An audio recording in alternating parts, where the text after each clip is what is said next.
Did you know that despite decades of advances in psychiatry, recovery rates for conditions like depression and schizophrenia haven't improved much since the 1950s? Only a small percentage of patients achieve lasting recovery with standard treatments. Why are we stuck? And what if the answer lies not in better pills, but in something far more profound: culture?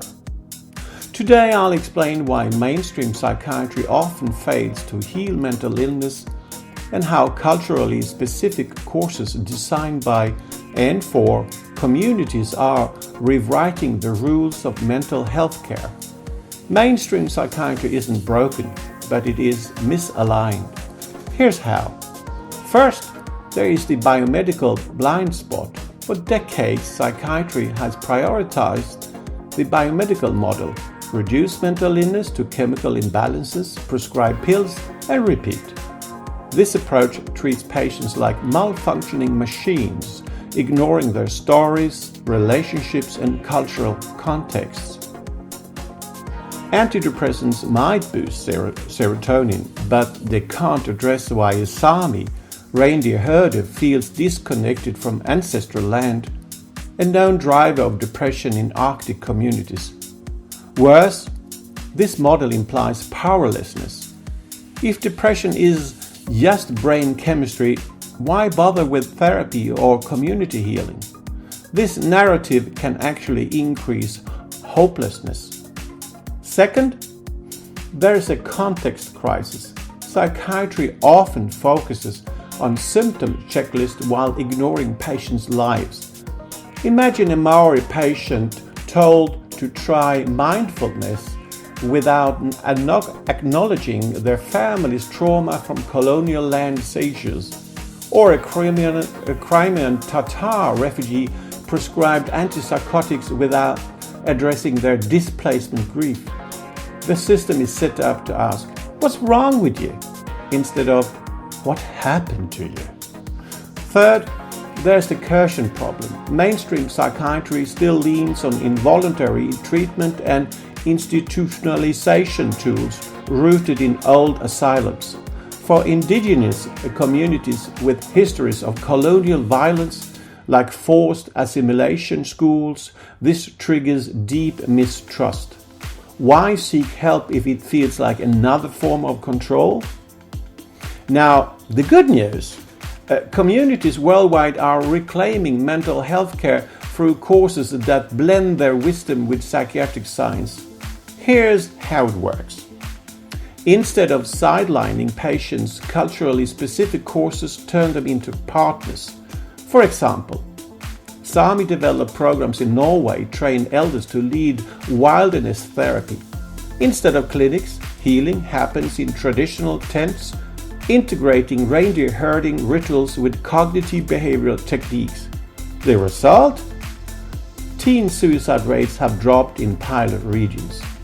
Culturally specific courses also offer holistic healing: mind, spirit, and land.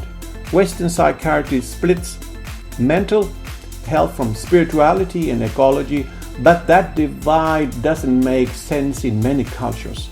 Maori courses might combine plant medicine, ancestral storytelling, and family circles. Indigenous-led interventions like these have been shown to reduce depression symptoms far more effectively than standard therapy.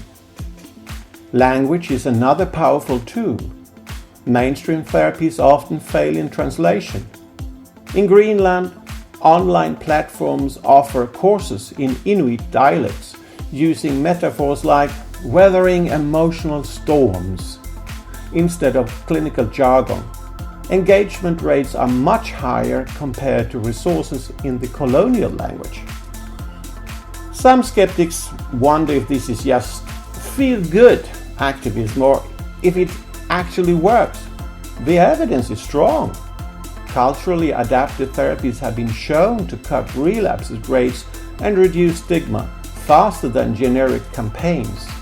In some regions, pairing technology with tradition like crisis texting alongside elder videos has resulted in much higher usage rates than national telehealth lines. So how do we scale this? There are 3 steps. First, redefine what counts as evidence. Mainstream psychiatry prioritizes randomized controlled trials and diagnostic checklists. Culturally specific courses measure success differently. For the Sami, the question might be, can the person herd reindeer again? For Maori, it might be, is the family thriving? Second, train cultural architects. Instead of flying in outside experts, invest in community healer academies. In New Zealand, for example, Maori youth can be certified in both psychiatry and traditional knowledge. Third, decolonize funding. Less than 1% of global mental health fundings target Indigenous-led initiatives. This needs to change.